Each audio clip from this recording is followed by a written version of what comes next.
Vanakkam. Very good morning, very good evening to you all. Jai Shri Krishna Guruji. Welcome to the Bhagavad Gita Satsang, the Song of Divine in Tamil. Om Shri Gurubhyo Namaha, Om Shri Ganeshaya Namaha, Om Shri Saraswataya Namaha, Om Shri Guru Dattatreya Namaha, Om Shri Mahalakshmi Namaha, Gurur Brahma, Gurur Vishnu, Gurur Devo Maheshwaraha, Guru Sakshat Parabrahma, Tasmai Shri Guruve Namaha. So, நாங்க வந்து chapter 2. We're doing chapter 2, Sankhya Yoga, the Yoga of Knowledge, verse 14. We finished till 14. 14 வரைக்கும் complete பண்ணிருக்கோம். Chapter 2, verse 14. இன்னைக்கு வந்து verse 15 ல இருந்து ஆரம்பிக்க போறோம். So chapter 2, Bhagavad Gita chapter 2, verse 15.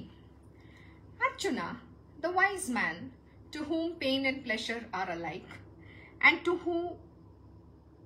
who is not tormented by these contacts, becomes eligible for immortality. See, நேத்திக்கு நான் என்ன எக்ஸ்பிளைன் பண்ண பகவான் சொல்லிட்டு இருந்தாரு, சந்தோஷம் வந்தாலும் துக்கம் வந்தாலும் சரி சமமா பார்க்கணும். நமக்கு ஏன் அது வலிக்கிறது? சிலது வந்து சந்தோஷத்தை கொடுக்கறது, சிலது வந்து துக்கத்தை கொடுக்கறது. அது ரெண்டுமே வந்து அந்த ஒரு நிமிஷத்துக்கு அந்த ஒரு மொமெண்ட் தான். அதுக்கப்புறம் அது கூட எல்லாமே கடந்து போகும்னு சொல்லுவாங்க. அது கூட கடந்து போயிடும். அதை வந்து நீங்க வந்து அதை ரொம்ப அப்படியே மனசுக்கு எடுத்துக்கினீங்கன்னா அது உங்களுக்கு அட்டாச்மெண்டா மாறும். அட்டாச்மெண்டா மாறினா என்ன ஆகும்? அது ஒரு கர்மாவா மாறிடும். நீங்க யாரோட ரொம்ப அன்பா இருக்கீங்களோ அதுவும் ஒரு கர்மா தான். நீங்க யார அதிகமா வெறுக்கிறீங்களோ அவங்களோடயும் ஒரு கர்மா. ஏன்னா அந்த ஒரு எக்ஸ்ட்ரீம் ஒண்ணு உங்களுக்கு ரொம்ப பிடிக்கிறது இல்ல பிடிக்கிறதே கிடையாது. நீங்க வந்து அந்த சமபாவனாலே இல்ல. என்ன சொல்றது, இப்படியும் கிடையாது அப்படியும் கிடையாது, அந்த நடுவுல இருக்கணும்.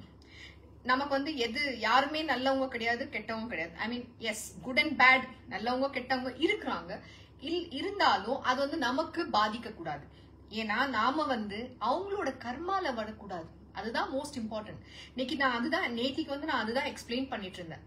பகவான் என்ன சொன்னார், நம்ம சென்ஸ் வந்து இப்போ வந்து ஒரு பொருளை பார்த்தா அது உடனே எனக்கு வேணும். இப்ப வந்து நீங்க வந்து என்னது ஒரு நகை கடைக்கு போறீங்க, இல்ல ஒரு யாராச்சும் ஒரு சாரி உடுத்திருக்காங்க, அவங்கள பார்த்த உடனே அந்த சாரி உங்களுக்கு மனசுல வந்துடுது. ஓ, இது ரொம்ப அழகா இருக்கு, எனக்கும் வேணும் அப்படின்றது ஒரு ஆசை வந்துடுது. உடனே அந்த ஆசை வந்த உடனே என்ன, எனக்கும் வேணும். அந்த எனக்கும் வேணும்ன்றது வந்து அது ஒரு ஆசையில போகிறது கிடையாது. ஒரு ஆசை ஆன மேல இன்னொரு ஆசை அப்படியே வந்துட்டே இருக்கு. அதுதான் இந்த மோகம் கொடுத்துடணும், கம்ப்ளீட்டா விட்டுடணும். அது என்னது, டிசையர்ஸ்னா, டிசையர்ஸ் வந்து ரூட் காஸ் ஆஃப் ஆங்கர். ஏன்னா டிசையர்ல இருந்தா கோபம் வரும்.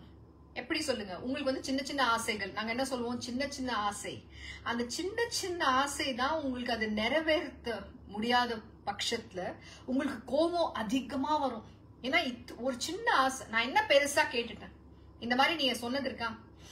அது வந்து உங்க பையனா இருக்கட்டும், பொண்ணா இருக்கட்டும், ஹஸ்பண்ட் ஒய்ஃப் யாரா இருக்கட்டும். சில டைம் நீங்க வந்து உங்க ஹஸ்பண்ட் கிட்ட சொல்வீங்க, உங்க ஹஸ்பண்ட் வந்து உங்ககிட்ட சொல்லுவாரு, இல்ல உங்க பசங்க உங்ககிட்ட சொல்லிருக்கலாம், நான் என்னத்த அப்படி பெருசா கேட்டுட்டேன், இவ்வளவுதான் ஒரு சின்ன ஒரு நகை பார்த்தேன், அதுதானே கேட்டேன், இந்த ஒரு புடவை தான் நான் கேட்டேன்.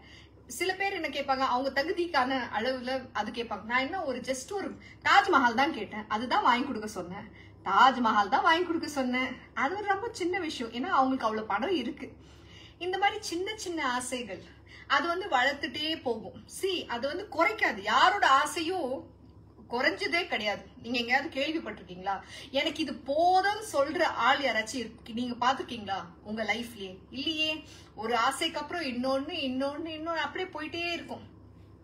அது ஒரு விதம். அடுத்தது என்னதாகும், இங்க வந்து என்ன சொல்றாரு, வைஸ் மேன், ஒரு அறிவாளி வந்து to whom pain and pleasure are alike. நேத்திக்கு நான் எக்ஸ்பிளைன் பண்ணல, சந்தோஷமும் துக்கமும் சரி சமானம்.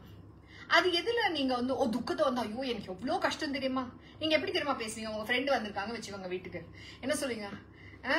அவங்க பேர் சரி ஓகே, இங்க யாரு இருக்காங்க, சாந்தி, உனக்கு தெரியுமா எனக்கு எவ்வளவு கஷ்டத்துல நான் இருக்கிறேன், நான் என்ன பாவம் பண்ணணும், எனக்கு கஷ்டத்து மேல கஷ்டத்து கடவுள் கொடுத்துட்டே இருக்காரு, என்னைக்குமே இந்த கஷ்டமே தீக்க மாட்டேங்குது அப்படின்னு துக்கம், சோக கதை, இந்த கதை அந்த கதைன்னு ஆரம்பிச்சிருவீங்க. ஆனா அவங்க என்ன சொல்றாரு, ரெண்டுமே சரி சமானம். அது ஏன் நீங்க அது உங்களுக்கு துக்கம் அப்படின்றது ஏன் பாக்குறீங்க? அதே சந்தோஷமா நீங்க இருக்கும் போது அப்போ வந்து தோணுனா ஏன் நான் சந்தோஷமா இருக்கிறேன், இப்ப மட்டும் நான் வந்து ஏன் அந்த மாதிரி கம்ப்ளைண்ட் பண்ணல. எப்பவுமே நம்ம யாராச்சும் வந்தா நம்ம ரொம்ப பெஸ்ட் ஃப்ரெண்ட் அவங்க அப்படி வந்தா வந்து ஃபர்ஸ்ட் வந்து என்ன தெரியுமா ஆரம்பிப்போம், நமக்கு எவ்வளவு நல்லது இருக்கு, கடவுள் எவ்வளவு நல்லது ஆயின்னு இருக்கு அது சொல்ல மாட்டோம். இல்ல எவ்வளோ கடவுள் வந்து எங்களுக்கு உங்களை வந்து ரொம்ப நல்லா வச்சிருக்காங்க அப்படின்னு நீங்க ஆரம்பிக்க மாட்டீங்க. உங்கள்கிட்ட என்ன குறை இருக்கோ அதைத்தான் ஆரம்பிப்பீங்க ஃபர்ஸ்ட். எடுத்த உடனே வயசானவங்க யாராச்சும் வீட்டுல இருந்தாங்கன்னா இது நல்லா நீங்க அப்படியே ஒத்து பாருங்க, அப்சர்வ் பண்ணுங்க. ஃபர்ஸ்ட் ஆரம்பிக்கிறதே எனக்கு வந்து சுகர் அதிகமாயிடுச்சு, இன்னும் போன வாரம் எனக்கு கால் வலி வந்தது, தலைவலி வந்தது, அப்படி தலையில இருந்து கால் வரைக்கும் ஒரு வியாதியா சொல்லிட்டு வருவாங்க. அந்த வியாதி இல்லைன்னா கூட தானாவே எடுத்துட்டு வந்துருவாங்க. இந்த மாதிரிதான். ஏன்னா எடுத்த உடனே பேசுறதே எனக்கு என்ன ப்ராப்ளம், என்னோட லைஃப்ல என்ன குறைகள், ஆனா உங்க லைஃப்ல எவ்வளவு அழகா உனக்கு இருக்கு அதை வந்து என்னைக்குமே நம்ம சொன்னது கிடையாது. ஆனா ஒரு நாளாவது சுவாமி கிட்ட போய் சொல்லிருக்கீங்களா, கடவுளே என்னோட வாழ்க்கைக்கு ரொம்ப தேங்க்ஸ், இது வந்து எனக்கு ரொம்ப சந்தோஷமா இருக்கு, நீ என்ன கொடுத்தாலும் எனக்கு தேங்க்யூ, நீ எப்படி இருக்க கடவுளே அப்படின்னு கேட்டிருக்கீங்களா? இல்லையே. அப்படியே குடமா என்னது ஒண்ணு கண்ணீர் விடுவீங்க, போய் என் லைஃப்ல எவ்வளவு துக்கமா இருக்கு, ஏன் இவ்வளவு சோகத்தை கொட்டி வச்சிருக்கேன் அப்படிலாம் போய் அப்படியே பக்கெட்டா அழுவீங்க. இல்லன்னா பிளீஸ் கடவுளே எனக்கு ஏதாச்சும் கொஞ்சம் நல்லது இது கூட அது கொடுத்துறேன், என் பொண்ணுக்கு இந்த மாதிரி ஆயிட்டுமே அப்படிதான் வேண்டிக்கிறீங்க. நான் யாரோ ஒருத்தர் வீட்டுக்கு போயிருந்தேன், அங்க அப்படியே ஒரு காமெடி ஷோ பார்த்தேன். என்னன்னா இவங்க வந்து அப்படியே கடவுள் பக்தி அவங்களுக்கு அப்படின்னு சொல்றாங்க. ஆனா நான் வந்து அவங்க வந்து ஏதோ படிக்கிறாங்க, என்ன படிக்கிறாங்க எனக்கு தெரியாது, அது ஏதோ ஸ்தோத்திரம் ஏதோ சொல்றாங்க. எப்படி டிவி ஆன் பண்ணி வச்சுட்டு அங்க டிவி எதிர்க்க உட்காந்து நீங்க ஸ்தோத்திரத்தை படிக்கிறீங்க. இதுதானா நீங்க கடவுளுக்கு காட்டுற அந்த பக்தி? அந்த மாதிரி ஸ்தோத்திரம் படிச்சா அது என்ன கடவுளுக்கா போய் சேருது? அது அடுத்தது வந்து தனக்கு ஒண்ணுமே தெரியாது, கடவுள் எப்படி அடையணும்ன்றது தெரியாது, வாயில வந்தது ஏதோ ஒரு பிரேயர் சொல்றது, இப்படிதான் நான் செய்வேன், நான் செய்யறதுதான் அப்படியே அதிகம், எனக்கு வந்து கடவுள் எல்லாம் கொடுத்துருவாரு அப்படி எல்லாம் சொல்றாங்க. இந்த என்னது நம்ம இந்த பிரேயர்ஸ் பண்ணும்போது சில பூஜை நாள் இல்லைன்னா நீங்க எல்லாருமே இந்த மண்டே, வெனஸ்டே, ஃப்ரைடே, சாட்டர்டே, இந்த நாள் வந்து பெருமாள் நாள், இந்த நாள் வந்து இன்னும் துர்கை அம்மன், அப்படிலாம் ஒரு நாள் ஒரு குறிச்சு வச்சிருப்பீங்க. அன்னைக்கு வந்து இன்னைக்கு வந்து நான் வந்து விரதம் இருக்கேன், அப்படியா கடவுளே கிடைக்க மாட்டேங்குது. யார் சொன்னது விரதம் இருந்தா உங்களுக்கு கடவுள் அப்படியே அனுகிரகம் கொடுக்க போறாருன்னு சொல்லிட்டு? எங்க மராட்டியில சொல்லுவோம், இது சாய்பாபா சொன்னது, அதி போட்டோபா மர்க் விட்டோபா.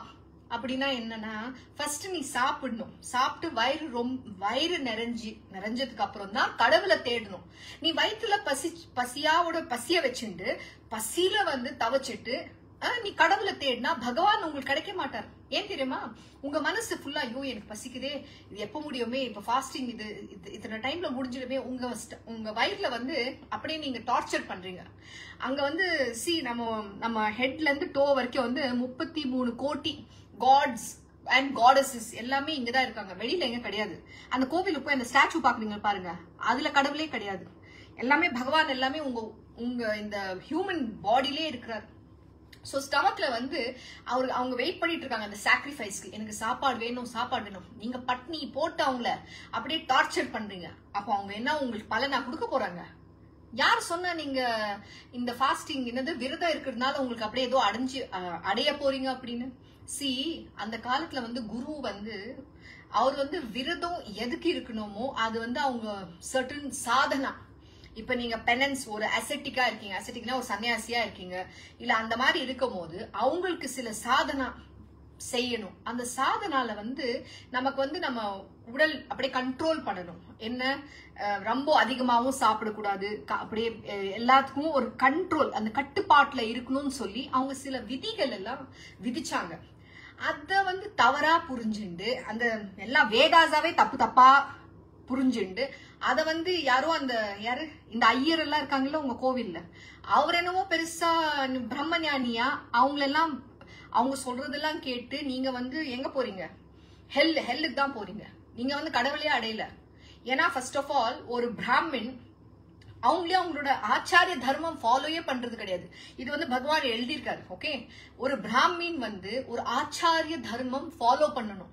இன்னைக்கு இருக்கிற ஒரு பிராமின்லயும் அவங்க பிராமின் கிடையாது, அவங்க சூத்ராவோட வர்ஸ்ட். அண்ட் இது இல்லாம வந்து போய் அவங்க காலில் வேலை விழுறீங்க. காமெடி ஷோ எல்லாம் நடக்கும் இந்த கோவில்ல போய் பாத்தீங்கன்னா அப்படியே என்னென்னமோ ரிச்சுவல்ஸ் இதெல்லாம் பண்ணி உங்களுக்கு கடவுளை அடையிறாங்க. கடவுள் அடைய போறீங்களா? ஒண்ணுமே கிடைக்காது. ஆன் த கான்ட்ரரி இருக்கிறதும் எல்லாம் போயிட்டு போகுது. இதுதான் நிஜம். சோ இந்த தவறெல்லாம் நீங்க செஞ்சுட்டு இருக்கீங்க. சோ இங்க என்ன சொல்றேன்னா, இந்த மாதிரி நீ எதுக்கு அப்படியே கஷ்டப்படுத்தி இருக்க? இதெல்லாம் தேவையில்லை, விட்டுடு அர்ஜுனா. நீ வந்து இந்த துக்கம் சுகம் இது ரெண்டுமே செமையா பாரு. சில டைம்ல வந்து இப்ப எப்படின்னா சீசன் இருக்கு இல்லையா, இப்ப சம்மர் வந்தா உங்களுக்கு மாம்பழம் கிடைக்கும் ஸ்வீட்டா, மாம்பழ சீசன் வந்தாச்சு. இந்தியாலேயே பெஸ்ட் மாம்பழம், தட்ஸ் நம்பர் 1. அப்படியே ரெய்னி சீசன். அதுக்கப்புறம் வந்து சில சீசன்ல வந்து சில டிஃப்ரெண்ட் ஃப்ரூட்ஸ் வரும். இப்ப நான் எல்லாரும் சொல்றாங்க இந்த வருஷம் வந்து வெயில் அப்படியே கொதிக்கிறது, இருக்கவே முடியல. ஆமா, பொறுத்துக்கணும், எல்லாமே பொறுத்துக்கணும். சோ அதுக்கு வந்து நம்ம வந்து இப்ப மட்டும் இவ்வளவு கஷ்டம் இருக்கே, அதுக்கப்புறம் கஷ்டம் இல்லையே. ஒரு சீசனுக்கும் ஒரு சீசனா அந்த கிளைமேட் மாறும். சோ கிளைமேட் மாறினா அதுக்கு வந்து நாம வந்து அந்த கிளைமேட் மாறும் போது நமக்கு அந்த ஸ்ட்ரென்த் வேணும். சோ அதே மாதிரி நம்ம வாழ்க்கையிலயும் சீசன் போல சில டைம் ஸ்வீட்டா மேங்கோ கிடைக்கும், சில டைம் வந்து சவரா வேற ஏதாச்சும் ஃப்ரூட் கிடைக்கும், அது பிடிக்காம இருக்கலாம். சில பேருக்கு வந்து ஆரஞ்சு பிடிக்காது, இல்ல அந்த மாதிரி ஏதாச்சும் டிஃப்ரெண்ட் ஃப்ரூட்டா இருக்கும். இல்ல அந்த கிரேப்ஸ் வந்து ஸ்வீட்டா இருக்காது, சவரா புளிப்பா இருக்கும். சோ அந்த நேரத்துக்கு அதுவும் ஓகே தான். அப்படியே அந்த மனசு வந்து திருடமாக்கணும். ஈக்வானிமிட்டி ஆஃப் மைண்ட், அதுதான் சொல்றது. ஸ்திரம் மனசு வந்து அப்படியே ஸ்திர்னா அப்படியே ஸ்டெடியா இருக்கணும். இப்படியும் ஆகக்கூடாது, அப்படியும் ஆகக்கூடாது.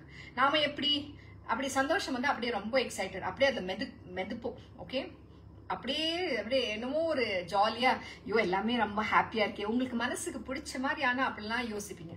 அதே கஷ்டத்தை வரட்டும், ஓ மை காட், போதும், புலம்பி தள்ளி அப்படியே ஒரு படமே எடுத்துடலாம். அந்த மாதிரிதான் ஒரு வாழ்க்கை. சோ பகவான் சொல்றார், ஒரு வயசு அறிவாளி புத்திசாலி வந்து என்னைக்குமே வந்து இது ரெண்டுத்துக்கும் அவரு மாற மாட்டார், அப்படியே ஸ்திரா இருப்பார். And who is not tormented by these contact. நீங்க உங்க மனசு வந்து அப்படியே டார்ச்சர் ஆக்கிக்க மாட்டீங்க. இது ஏன் இப்படி ஆகுது வாழ்க்கையில, நான் என்னத்த பாவம் பண்ணேன், எனக்கு எதுக்கு மட்டும் ஏன் இவ்வளவு கஷ்டம், நாம வந்து நம்மளே போட்டு அப்படியே டார்ச்சர் பண்ணிப்போம். நீங்க உங்களோட மைண்ட் கொஞ்சம் உள்ள போய் பாருங்க. சிலது விஷயம் வந்து உங்களுக்கு பிடிக்காதது ஏதாச்சும் ஆச்சுன்னா அதே உங்க மனசுல போயிட்டே இருக்கும். நீங்க மட்டும் டார்ச்சர் பண்ணா பரவாயில்ல, அங்க பக்கத்துல இருக்கிறவங்களெல்லாம் போட்டு டார்ச்சர் பண்ணிடுவீங்க, டார்ச்சர் பண்ணி எடுத்துடுவீங்க. இதுதான் பண்ணக்கூடாது. அது ஏன் அவ்வளவு பாதிக்குது? அது இல்லாம என்னது, பழைய கதையெல்லாம் எடுத்துருவீங்க, அங்க சம்பந்தம் இல்லாம எல்லாம் பேசுவீங்க. அது ஒரு விஷயம், அதை வந்து அப்படியே ஒரு பூகம்பம் மாதிரி ஆக்கிடுவீங்க. ஏன் அந்த மனசு கண்ட்ரோல் கிடையாது? அந்த மைண்ட் கண்ட்ரோல் வேணும். நாம வந்து ஆனதை பத்தி பேசி ஒண்ணு அச்சீவ் பண்ண போறது. Don't go in the past, don't go in the present. Don't go in the future. இன்னைக்கு பிரசன்ட்.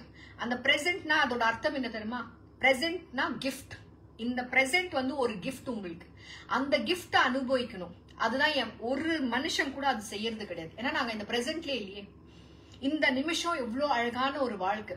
இந்த நிமிஷம் நாம இருக்கிறோம். ஆனா நாளைக்கு நாம இருப்போமா நமக்கு தெரியாது. டெத் என்னைக்கு வேணா வரலாம். சோ நாம வந்து என்ன யோசிச்சுட்டு இருக்கோமோ அந்த டார்ச்சர்லயே நாளைக்கு என்ன ஆக போகுது அதுல யோசிச்சியே இன்னைக்கு வாழ்றதே நீங்க மறந்துடுவீங்க. டார்ச்சர் பண்ணிடுவீங்க. நீங்க மட்டும் டார்ச்சர் கிடையாது, இருக்கிறவங்க எல்லாரையும் போட்டு டார்ச்சர் பண்ணி அந்த வாழ்க்கையே ஒரு நரகமாக்கிடுவீங்க. ஏன்? அந்த மைண்ட கண்ட்ரோல் பண்ண முடியல. அந்த மைண்ட தான் கண்ட்ரோல் பண்ணி சொல்றாதீங்க. பகவான் என்ன சொல்றாரு அர்ஜுனாக்கு? ஏன் அர்ஜுனா, இந்த ரெண்டுமே இப்ப மட்டும் நீ யுத்தம் பண்ணனா உனக்கு எதுக்கு இவ்வளோ ஒரு அழுகியா வருது? ஏன் அழுதுட்டு கோழையா அழுதுட்டு உக்காந்துட்டு இருக்க? இது வந்து ஒண்ணுமே உனக்கு டிஃபரன்ஸ் தெரியக்கூடாது. ஏன்னா யுத்தம்ன்றது நீ வந்து ஒரு சத்ரியா, அது வந்து உன்னோட கடமை, அது செஞ்சே ஆகணும். இது வந்து அத என்ன சொல்லணும்னா, திரௌபதி வந்து இந்த இந்த வனவாசம் 12 வருஷம் அந்த பாண்டவங்க வனவாசம் போகும்போது கிருஷ்ண பரமாத்மா சொல்வார், இது வந்து ஒரு தர்ம சங்கடம். அந்த சங்கட்ன்றது என்னன்னா, ஒரு ஸ்டேஜ்லயும் இல்ல ஒரு சிச்சுவேஷன்லயும் ஒரு சூழ்நிலையில என்னன்னா நீங்க வந்து அந்த தர்மம்ன்றது அந்த டிசிஷன் எடுக்கணும். ஆனா நீங்க அந்த டிசிஷன் எடுக்கும் போது அந்த சங்கடம் சொல்லுவோம்ல, தர்ம சங்கடம்னா என்ன? அந்த ஸ்ட்ரகிள் ஓவர் கம் பண்ணி எடுக்கிற டிசிஷன் தான் தர்மம். ஆனா சுலபமா அப்படி எடுக்கிற டிசிஷன் வந்து அதர்மம். ஏன்னா சுலபமா வர்றது வந்து அதர்மம் தான் வரும். ஆனா தர்மம்ன்றது வந்து சங்கடம் மீறி வந்து அந்த தர்மத்தை போறது வந்து அந்த சங்கட்ட ஃபர்ஸ்ட் அந்த ஸ்ட்ரகிள ஓவர் கம் பண்ணும். அந்த ஸ்ட்ரகிள தாண்டி போய் அடையிறது தான் தர்மம். இது வெரி ஈஸி. இது உங்க வாழ்க்கையிலே நீங்க பார்க்கலாம். உங்களுக்கு தவறுன்னு தெரிஞ்சோ நீங்க அந்த தப்பான வேலைகள் ஏன் செய்வீங்கன்னா அது ரொம்ப சுலபம். ஆனா ஒரு தடவை அந்த தவறு செஞ்சுட்டீங்க வச்சுக்கோங்க, அப்படியே போயிட்டே இருப்பீங்க கீழே. ஆனா மேல போறது வந்து ரொம்ப கஷ்டம். அந்த கஷ்டத்தை தாண்டி அடையிறதுதான் தர்மம். ஆனா அது வந்து கடைசி வரைக்கும் நிலைக்கும் உங்களுக்கு. இது வந்து போயிடும். இது வந்து ஜஸ்ட் மொமெண்ட்ரி. அது பகவான் சொல்வார். இந்த அந்த துரியோதன் வந்து இந்திரபிரஸ்த் எடுத்துட்டு அவங்களோட அந்த பிளாக், யாரு பாண்டவாஸோட அந்த பிளாக் இருக்கும் அந்த அவங்களோட கிங்டம்ல, அந்த பிளாக எடுத்துட்டு அவர் வேற ஒரு பிளாக அவங்க பிளாக போடுவார். அதை தூக்கி வந்து அப்படியே விசிறடிப்பார் யாரு, துரியோதன். அப்ப கிருஷ்ண பரமாத்மா வந்து அதை பிடிச்சிப்பார். பிடிச்சிட்டு சொல்வாரு, இது வந்து ஜஸ்ட் மொமெண்டரி. பாண்டவாஸ் எல்லாம் எழுந்துட்டாங்கன்றதுக்கு வந்து அவங்க தோத்து போகல, இல்ல இவன் வந்து எல்லா தப்பு விதமா அடைஞ்சிட்டான்றது வந்து இவன் வந்து ஜெயிச்சது அர்த்தம் கிடையாது. தோக்கிறது ஜெயிக்கிறது வந்து நமக்கு ஏதாச்சும் ஒரு நான் வந்து இந்த கிங்டம் எடுத்துக்கினேன் அப்படின்றது அர்த்தமே கிடையாது. அது வந்து ஒரு டைம், அது ஒரு ஜஸ்ட் ஒரு டைமோட விதி. ஆனா எல்லாமே மாறிடும், உல்டாவா ஒரு நிமிஷத்துல மாறிடும். ஆனா அங்க வந்து பாண்டவாஸ் பண்ண தப்ப வந்து அவங்க உணர்ந்து அந்த பிராயஷ்டம் பண்ணி அதுக்கப்புறம் அவங்க வந்து அப்படியே அவங்கள வந்து அந்த ஷார்ப் என்ன சொல்லணும்னா, இந்த வெப்பன், இப்போ நீங்க யுத்தத்துக்கு போகிறதுக்கு முன்னாடி வந்து எல்லாருமே ஷார்ப்பா பண்ணுவீங்கல்ல, உங்களோட அந்த ஸ்வோர்ட் எல்லாமே வந்து நல்லா ஷார்ப் ஆக்கணும். ஏன்னா யுத்தத்துல வந்து பேட்டில்ல வந்து நீங்க ஃபைட் பண்ணும்போது உங்க டூல்ஸ் வந்து பர்ஃபெக்டா வேலை செய்யணும். சோ அந்த மாதிரி இவங்க வந்து 12 வருஷம் வந்து அந்த தப்பம் செய்யணும். ஏன்னா அட்டோன்மெண்ட், ஏன்னா தப்பு செஞ்சிருக்காங்க, சின் பண்ணிருக்காங்க. சோ அந்த பிராயஷ்சித்தமா 12 வருஷம் அவங்க தபஸ்சரியா பண்ணும், அவங்க சாதனா பண்ணும், அந்த பாவத்தை எல்லாம் கம்ப்ளீட்டா அவங்க சிஸ்டம்ல இருந்து எடுத்து போடணும். அதுக்கப்புறம் தான் அவங்கள வந்து யுத்தம் செய்ய முடியும். இதெல்லாம் சும்மா கிடையாது. சோ பகவான் வந்து அவங்களுக்கு என்ன செய்யணும்னு சொல்லி ஒருத்தங்களுக்கு வந்து ஒரு சாதனை சொல்வார். ஃபார் எக்ஸாம்பிள் அர்ஜுனாக்கு சொல்வார், உதாரணத்துக்கு அர்ஜுனாக்கு சொல்வார், நீ வந்து போய் சிவா பரமேஸ்வர் அவரோட சாதனை செஞ்சு அவர்கிட்ட இருந்து பசுபதா அந்த வெப்பன் அது வந்து வாங்கிட்டு வரணும், அவர்கிட்ட அந்த பூன் கேட்டுட்டு வரணும். பசுபதா சிவ்ஜியோடது, அந்த சிவ்ஜி கிட்ட இருந்து நீ அது வாங்கிட்டு வரணும். அதே மாதிரி பீம் சொல்வார், நீ வந்து ஹனுமான் ஆஞ்சநேயோட மெடிடேஷன் அவருக்கு நீ வந்து சாதனை செஞ்சு அவர்கிட்ட இருந்து அவரோட பிளெஸிங் நீ வாங்கிட்டு வரணும், அவரோட பலம் உனக்கு வேணும். சோ அதே மாதிரி ஒவ்வொருத்தங்களுக்கும் ஒரு சாதனை.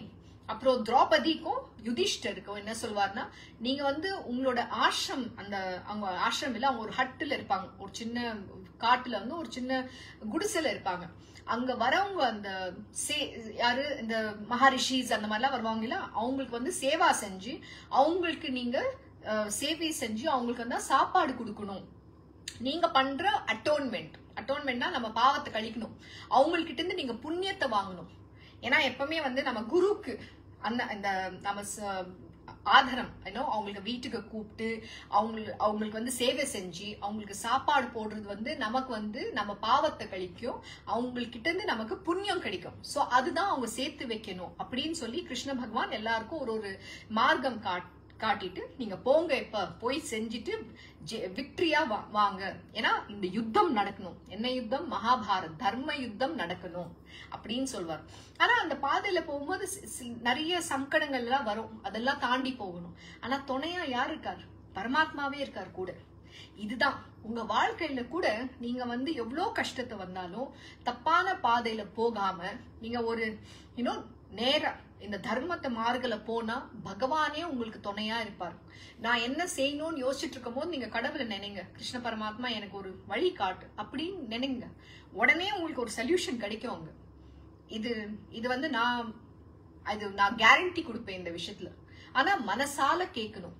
ஆனா நீங்க வந்து அவ்வளோ பியூரா இருந்து உங்க பாதையில ஒரு தவறும் நீங்க செய்யக்கூடாது. அதுக்கு என்ன பேரு? சத்தியம். சத்தியத்தை மார்க்கத்துல மட்டும்தான் போகணும், உண்மையதான் பேசணும், பொய் எல்லாம் பேசக்கூடாது. உண்மையா உங்க மனசுல இருந்து நீங்க கூப்பிட்டீங்கன்னா பரமாத்மா உங்க கூடவே இருக்காரு. பரமாத்மா உங்களுக்கு வழி காட்டுவார், என்ன செய்யணும், ஏது செய்யணும், எப்படி பண்ணணும். அதுதான் சொல்றார். சோ இங்க அர்ஜுனா கூட என்ன கத்து கொடுக்குறாருன்னா, இதுல எல்லாம் நீ சிக்கி இந்த மாதிரிலாம் உன் மைண்ட போக விடாத. எதுவுமே நிரந்தரமே கிடையாது இந்த வாழ்க்கையில. பரமாத்மா ஒண்டிதான் நிரந்தரம். இதெல்லாமே ஒரு டைம். அந்த டைமுக்கு அது நடக்கும், அது போயிடும். இதுவும் கடந்து போகும் அப்படின்னு சொல்லியிருக்காங்க. ஏன் சொல்லியிருக்காங்க? இதெல்லாம் நம்ம வாழ்க்கையில அந்த சின்ன சின்ன டைம், அந்த டைம்ல அது ஆகும், அதுக்கப்புறம் அதுவும் கடந்து போகும். வாழ்க்கை இப்படியே இருக்காது. அதுதான் பகவான் சொல்வார். எல்லாமே மாறும். சேஞ்ச் மட்டும்தான் பர்மனன்ட் நம்ம வாழ்க்கையில. So one who is not tormented by these contacts becomes eligibility for immortality. அப்படின்னா என்ன? இம்மார்டாலிட்டினா நீ இந்த உடல் தான் போயிடும், ஆனா நீ என்னைக்குமே நீ நிரந்தரமா நீ இருப்பே. So immortality, attaining the immortality. எலிஜிபிள்னா நீங்க அதுக்கு உங்களுக்கு ஒரு சான்ஸ் இருக்கு அந்த இம்மார்டாலிட்டியை அட்டைன் பண்ண. Chapter 2 verse 16. The unreal has no existence and the real never ceases to be. The reality of both has thus been perceived by the seers of truth. இப்படின்னா என்ன? The unreal has no existence. Unreal. இந்த வாழ்க்கையில நீங்க இந்த கஷ்டம் எல்லாம் நீங்க உங்க கண்ணால என்ன பாக்குறீங்களோ இதெல்லாம் ஒரு மாயா. அதுக்கு மாயான்னு ஏன் சொல்றோம்? அதெல்லாம் ஒரு பொய். அது ஜஸ்ட் ஒரு இல்யூஷன். இல்யூஷன்னா ஒரு மாயா. அந்த மாயால நாங்க சிக்கி அந்த மாயா தான் உண்மைன்னு நமக்கு தெரியுது. ஏன்னா இந்த பாடி நீங்க இப்ப தொட்டா இப்படி அடிச்சா உங்களுக்கு வலிக்குது இல்லையா? நீங்க இந்த பாடி இருக்குறதுன்னு நீங்க நம்புறீங்க. நீங்க பாக்குறது, நீங்க கேட்கறது, பேசுறது எல்லாமே ஒரு நிஜமா தெரியறது. ஆனா உண்மையிலேயே இந்த உலகமே ஒரு மாயாஜாலம். அதுதான் சொல்றது. இது உண்மையே கிடையாது. இது இந்த மெட்டீரியல் வேர்ல்டு, இந்த எர்த், இப்ப இந்த பூமிக்குள்ள என்ன நடக்கிறதோ எல்லாமே விஷ்ணு பரமாத்மா தூங்கிட்டு அப்படியே அவர் ட்ரீம் பண்ணிட்டு இருக்காரு. அவர் அந்த யோக நித்ரால இருக்கார். அந்த நித்ரால அவர் கனவு காண்டிட்டு இருக்காரு. நாம எல்லாம் அவரோட கனவுல இருக்கிறோம். ஆனா இந்த உண்மை நமக்கு புரியறது கிடையாது. நாம என்ன நினைக்கிறோம்னா இந்த வாழ்க்கை தான் நிஜம், அப்படியே பயங்கரமா நிஜமா ஆக்கிட்டோம். எல்லாமே அப்படியே நமக்கு ஆகுறது. இது எனக்கு இந்த தப்பான இது நமக்கு ஆகுறது, இது சரி, இது தப்பு, என்னென்னமோ ஆகுறது. அது இந்த மாயா ஜாலத்துல சிக்கி அப்படியே நம்ம வாழ்க்கையே வீணாக்கிட்டோம். ஆனா இது உண்மை கிடையாது. இது அன்ரியல். இதெல்லாம் ஒரு பொய் அப்படின்னு சொல்றார். அதுக்கப்புறம் என்ன சொல்றார்? and the real never ceases to be. அப்படின்னா என்ன? உண்மை பகவான் பரமாத்மா ஒண்டிதான் உண்மை. அவர் எப்பவுமே இருப்பார். இந்த உலகம் அழிஞ்சு போயிடும். ஓகே, இன்னைக்கு நீங்க இருப்பீங்க, நாளைக்கு இருக்க மாட்டீங்க. ஆனா நிரந்தரமா இருக்கிறது பரமாத்மா மட்டும்தான். அந்த பரமாத்மாவை அடையணும்.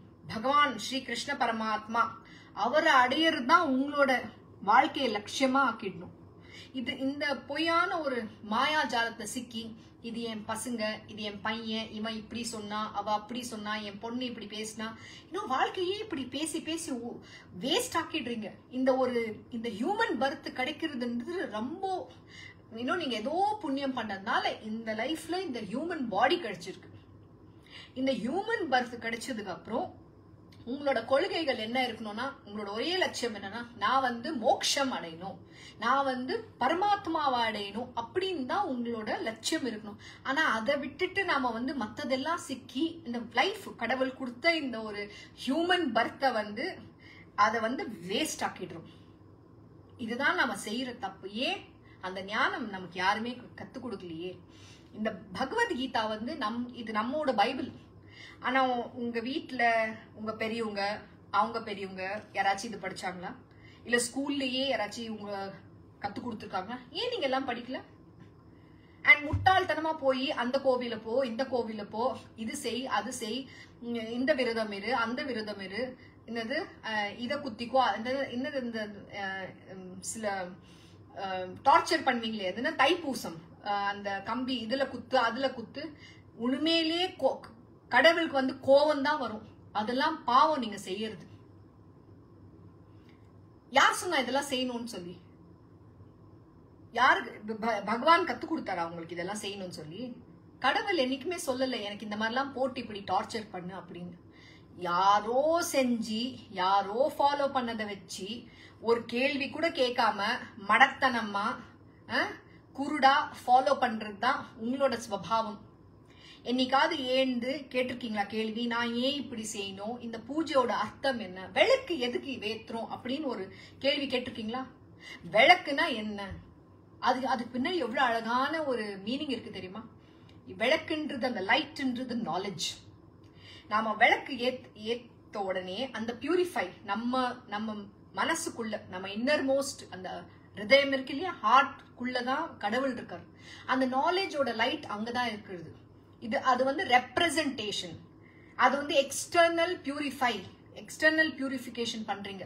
கடவுளை வந்து நம்ம டெய்லி விளக்கேத்தி நம்ம என்ன சொல்றது, நம்ம ஸ்நானம் பண்ணி சுத்தமாக்கி போய் கடவுளுக்கு விளக்கேத்தி நமன் பண்றது வந்து நீங்க உங்களுக்குள்ள கூட அது பண்றது. இது 2 ரெப்ரசன்டேஷன். ஒண்ணு வந்து இன்டர்னல் பியூரிஃபிகேஷன், உள்ளுக்குள்ள சுத்திகரன் பண்ணணும், சுத்தம் பண்ணணும். ஏன்னா உங்க மனசுல வந்து இந்த ஃபுல் மனசு வந்து அந்த கடவுளை வந்து அப்படியே மூடி கிடக்கு. எதுல இருந்து? அவித்யா.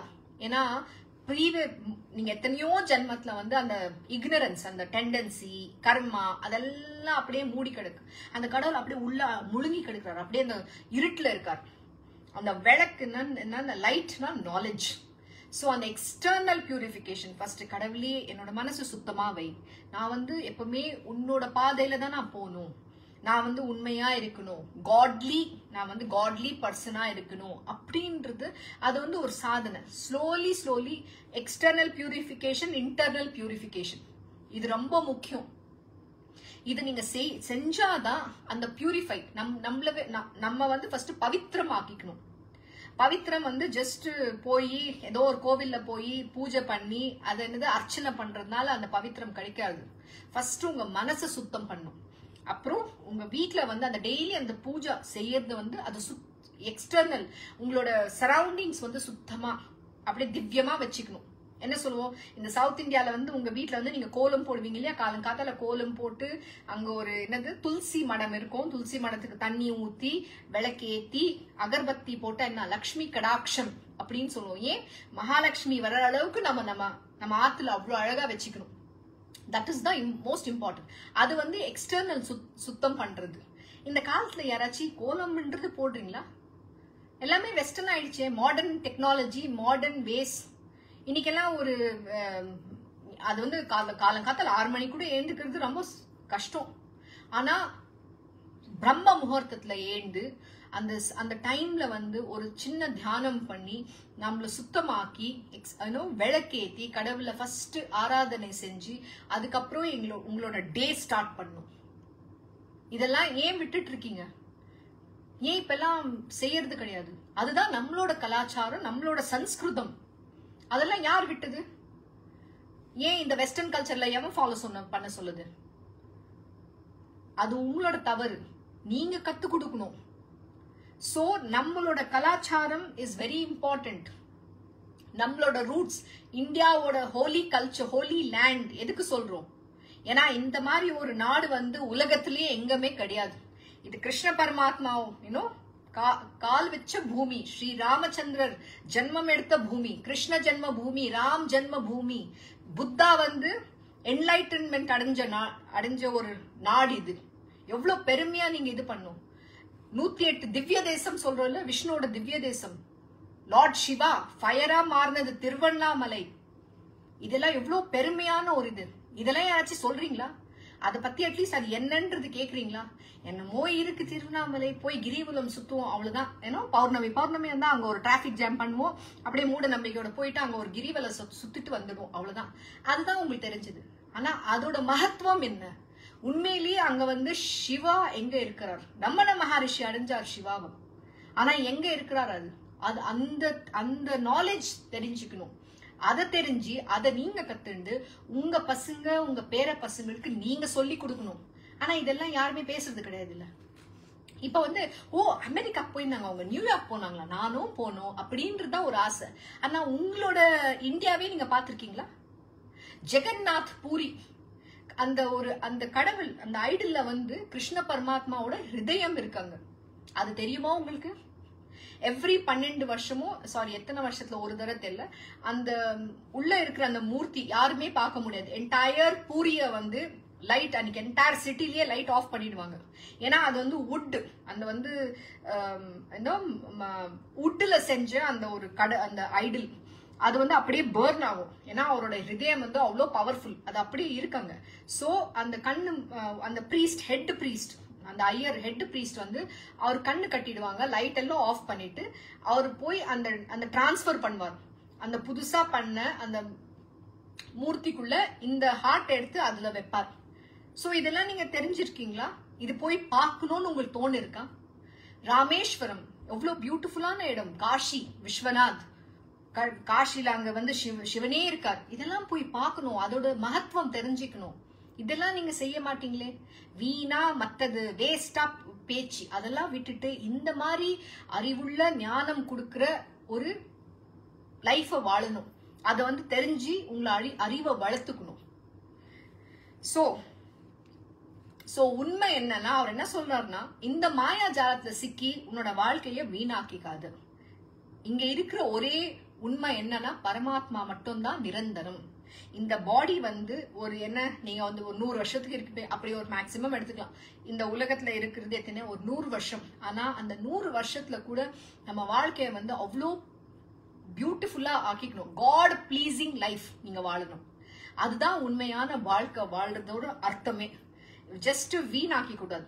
இல்லனா என்ன செய்யணும், நான் வந்து மோட்சத்தை அடையணும், என்னோட ஒரே கொள்கை நான் பரமாத்மா அடையணும் அப்படின்றதுதான் உங்களோட லட்சியமே இருக்கணும். அதுதான் சொல்றாரு. The reality of both has thus been perceived by the seers of truth. இதுல என்ன சொல்றேன்னா, இந்த உண்மையை வந்து நம்ம சேஜ் ரிஷிகள் seers of truth, இந்த ஞானம் யார் அடைஞ்சிருக்காங்களோ அவங்க வந்து இத உணர்ந்திருக்காங்க.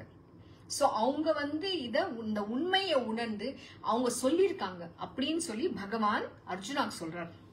சோ இன்னொரு வேர்ஸ் பண்ணலாம். Chapter 2 verse 17. Know that alone to be imperishable which pervades this universe, for no one has power to destroy this indestructible substance. ரொம்ப சிம்பிள். என்ன சொல்றாருன்னா, know that alone to be imperishable which pervades this universe. என்ன சொல்றாரு, இந்த உண்மை இங்க இந்த உலகத்திலேயே என்னது இம்பெரிஷபிள்னா அது என்னைக்குமே அழியாது. அது என்னது பரமாத்மா மட்டும்தான், இட்டர்னல். என்னைக்குமே அவர் மட்டும்தான் இருக்கிறது. அவரோட பிகினிங் இல்ல எண்ட் ரெண்டுமே யாருக்குமே தெரிய முடியாது. அவர்ல தான் இந்த எல்லாமே, இந்த யூனிவர்ஸே கிரியேஷன், இந்த என்டையர் கிரியேஷன் வந்தது அவருக்குள்ளவே எல்லாம் போயிடும். ஆனா அவர் மட்டும் நிரந்தரம், இட்டர்னல் பீயிங். அவர் வந்து இந்த என்டையர் யூனிவர்ஸ் பர்வேட்ஸ்னா என்னன்னா, என்ன சொல்லுவாங்க, துரும்புலையும் தும்புலையும் கடவுள், ஒரு சின்ன துரும்புல கூட கடவுள் இருக்கார். அதுதான் அவர் சொல்றது. எல்லா ஒரு இது இப்ப நீங்க ஒரு கம்ப்யூட்டர் எடுத்தீங்கன்னா கூட அது வந்து இன்அனிமேட். அது நம்ம என்ன சொல்லுவோம், அது ஜஸ்ட் ஒரு ஆப்ஜெக்ட், அதுல உயிர் கிடையாதுன்னு சொல்லுவோம். யார் சொன்னா? அதுலயும் அவர் இருக்காரு. ஒரு துரும்புல கூட அவர் இருக்காரு. அதோட அர்த்தம் அதுதான், இம்பெரிஷபிள். நான் பர்வேட்னா நான் எல்லாத்துலயுமே இருக்கிறேன், அனிமேட் ஒரு இன்அனிமேட். நீங்க வந்து ஒரு கதவு, நீங்க ஏதாச்சும் ஒரு செடி மரம் எதுல வேணா நீங்க என்ன ஆப்ஜெக்ட் நீங்க எடுத்தீங்கன்னா கூட அதுல கூட நான் இருக்கிறேன். அதுதான் உண்மை. கடவுள் வந்து எல்லாத்துலயுமே இருக்காரு. அதுதான் நம்ம பெரியவங்க சொல்லியிருக்காங்க இல்லையா, நாம எல்லாத்துலயும் கடவுளை பார்க்கணும் அப்படின்னு. see God in everybody. ஆனா நாமளே செய்யறோம் அது? அப்புறம் இவங்க இப்ப துரியோதனன் பேர் எடுத்தா அவர் துரியோதனுக்குள்ள கடவுள் இருக்காரா? இல்லையே அப்படின்னு தான் சொல்லுவோம். இல்ல, துரியோதனுக்குள்ள கூட கடவுள் இருக்காரு. ஆனா துரியோதன் என்னவா ஆகணும் அது அவனோட தலையெழுத்து, அவனோட அது விதி. அண்ட் அது வந்து அவன் தீர்மானிக்கிற ஒரு வாழ்க்கை. சோ அது நாம ஒன்னும் செய்ய முடியாது. புரிஞ்சுதா? அது வந்து அவனோட கர்மான்னு சொல்லலாம், இல்ல டெஸ்டினி கூட சொல்லலாம். ஆனா பிளீஸ் நேத்திக்கு ஒண்ணு சொல்ல மறந்துட்டேன்.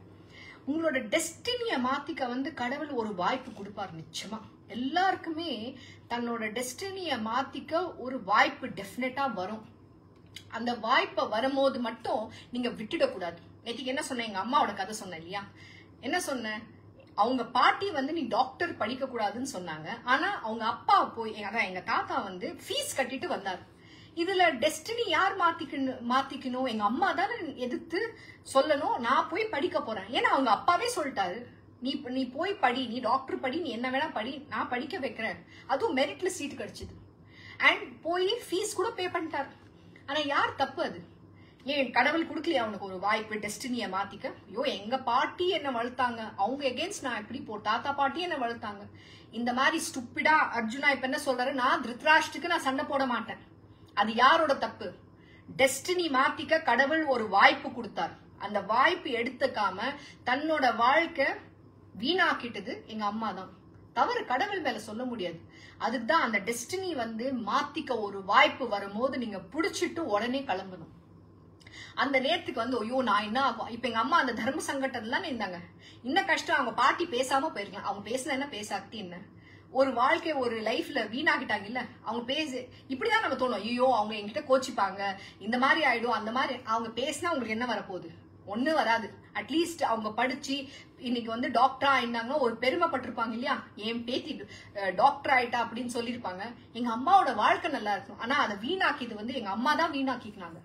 நான் வந்து அவங்களோட எங்க கிரேட் கிராண்ட்மா இந்த பாட்டிய மேல நான் தப்பா சொல்ல மாட்டேன். ஏன்னா உனக்கு கடவுள் இங்க காமிச்சாரு, உன் அப்பா போய் ஃபீஸ் கட்டினார், அது உன்னோட தவறு. இன்னைக்கு என்னவா இருக்க நீ, டோர்மேட். அவ்வளவுதான். கல்யாணம் பண்ணிட்டு குடும்பம் குடும்பம் குடும்பம் சொல்லி ஃபால்ஸ் பிரைட், அந்த டோர்மேட்டா தான் இருக்காங்க. அவங்களுக்கு எவ்வளவு அவங்களோட இருக்கிற அத்தனை திறமை அவங்க வீணாக்கிட்டாங்க. அது அவங்களோட அது மிகப்பெரிய தவறு அவங்க செஞ்சது. ஆனா சொல்லி பாருங்க, அப்படியே ஈகோ பேசும், உனக்கு என்ன தெரியும் அப்படியெல்லாம் அப்படியே ஆரம்பிச்சாங்க. அதெல்லாம் தேவையே இல்லை, அந்த டாபிக்கே போக மாட்டோம். நமக்கு எதுக்கு, உன்னோட வாழ்க்கை உன் தலையெழுத்து, நீ அனுபவி. வீணா இந்த வெட்டி அகங்காரம் இருந்தா வந்து யாரும் திருத்த முடியாது. கடவுள் கூட, இந்த பகவான் கூட திருத்த முடியாது. நாலேஜ் தான் கொடுக்க முடியும். சோ இந்த ஈகோவை விடணும் எல்லாம். முதல் இந்த ஈகோ வச்சுட்டு பேசிட்டு இருந்தா முன்னுக்கு எல்லாம் போக முடியாது. சோ அதுக்கப்புறம் என்ன சொல்றார், For no one has the power to destroy this indestructible substance. இந்த பரமாத்மா வந்து யாருமே டிஸ்ட்ராய் பண்ண முடியாது. அவர் இட்டர்னல், அதுதான் உண்மையானது. அவர் என்னைக்குமே நிரந்தரம். நீங்க வந்து போவீங்க, ஆனா அவர் மட்டும்தான் இருக்கிறார். அவர் இட்டர்னல் பீயிங். எத்தனை யுகா வந்து போவோம். நாம சொல்லுவோம் இல்ல, இப்போ 14 கல்பாஸ் ஆயிருக்கு அப்படின்னா இது வந்து 14th கல்பா நாங்க போயிட்டு இருக்குது. ஒரு கல்பா ஐ டோன்ட் நோ எத்தனை இயர்ஸ், ஆனா 4 யுகாஸ் இருக்கு. இந்த மாதிரி திருப்பி அவர் அப்படியே வந்துட்டு போவார். இதேதான் ஸ்டோரி போயிட்டே இருக்கு. ஏன்னா மனுஷனை எப்படி தெரியுமா, நாயோட டெய்ல் அதை வந்து ஸ்ட்ரெயிட் பண்ண ரொம்ப கஷ்டம். பாவம் அவரும் பாருங்க, 18 சாப்டர் வரைக்கும் அர்ஜுனாக்கு சொல்லணும். இந்த ஒரு சாப்டர்ல அவர் சொன்ன அர்ஜுனா புரிஞ்சுட்டு இருந்தா, கிருஷ்ண பரமாத்மா வந்து 18 சாப்டர் அதான் என்னது 18 சாப்டர் அவ்வளோ லெசன் கொடுக்க தேவையில்லை. இந்த ஒரு சாப்டர்லயே அவர் முடிச்சிருக்கலாம். ஆனா 18 சாப்டர் வரைக்கும் அப்படி இழுத்தாரு, சுவிங்கம் மாதிரி. ஆனா திருப்பி அதே தான் சொல்றாரு. ஆனா மண்டையில மட்டும் ஏறல. ஏன் அவ்வளோ இக்னரன்ஸ்? அப்படியே நம்ம அந்த இமோஷன்ல உங்க மைண்ட் வந்து கேட்கறதுக்கு தயாரா இல்ல. அந்த மைண்டை விடுங்க, பகவானா அடைங்க. ரொம்ப சுலபம், எவ்வளவு சுலபமா இருக்கு. ஆனா திருப்பி இப்ப சத்சங் அட்டென்ட் பண்றீங்க அப்படியே, ஐயோ எஸ் நானும் இந்த தவறு பண்றேன் அப்படிலாம் யோசிப்பீங்க. நானும் திருத்தணும், அதே திருப்பி போயிடுவீங்க, உங்க லைஃப்ல போவீங்க. நான் கூட சண்டை போடக்கூடாது. நான் பின்னாடி என்ன ஆச்சோ அதை யோசிக்க மாட்டேன், பாஸ்ட பத்தி யோசிக்க மாட்டேன். அப்போ உங்களோட ஹஸ்பண்டோ இல்ல பொண்ணோ பையனோ யாரோ அவங்க வந்து அப்படியே நிக்கட்டும் எதிர்க்க, திருப்பி அந்த ஐயோ அந்த ஃபுல் தாட்ஸ் வந்துடும் மைண்ட்ல. இப்படி பண்ணாங்க இல்ல அப்படின்னு ஒரு சண்டை ஆரம்பிப்பீங்க. ஏன் அது ஏன் கண்ட்ரோல் பண்ண வரல? அதுதான் அங்கதான் பண்ற தவறு. நீங்க பாஸ்ட்ல போறதுனால ஒண்ணு வர போறது இல்ல. பாஸ்ட் பினிஷ், அது டெட் அண்ட் கான், அது செத்து போயாச்சு. அதை பத்தி யோசிக்க தேவையில்லை. இன்னைக்கோட இந்த நிமிஷம் வந்து நீங்க விட்டுடக்கூடாது. ஏன்னா இன்னைக்கு நீங்க எப்படி வாழ்றீங்கன்றத பொறுத்து தான் உங்க ஃபியூச்சர் வந்து நீங்க நிர்தாரிக்கப்படுது. இன்னைக்கோட வாழ்க்கை நீங்க இன்னைக்கு நல்லா வாழ்னீங்கன்னா நாளைக்கு வந்து உங்களுக்கு பியூட்டிஃபுல் ஃபியூச்சர் இருக்கு. ஆனா இன்னைக்கு வந்து நீங்க அதே தவறு பண்ணிட்டு இருந்தீங்கன்னா உங்களோட ஃபியூச்சர் நீங்களே தீர்மானம் பண்றீங்க. உங்க தலையெழுத்து வந்து இன்னைக்கு மாத்தலாம் நீங்க. இததான் எல்லாரும் மறக்கிறீங்க. So we'll stop with this. சரியா? அடுத்த வாரம் 18 அடுத்த கிளாஸ்ல இருந்து 18 verse 17 verse வரைக்கும் ஸ்டாப் பண்ணிருக்கோம். நன்றி, வணக்கம். Thank you for joining the Bhagavad Gita Satsang. Have a good day and good evening to you all. God bless. Recording stopped.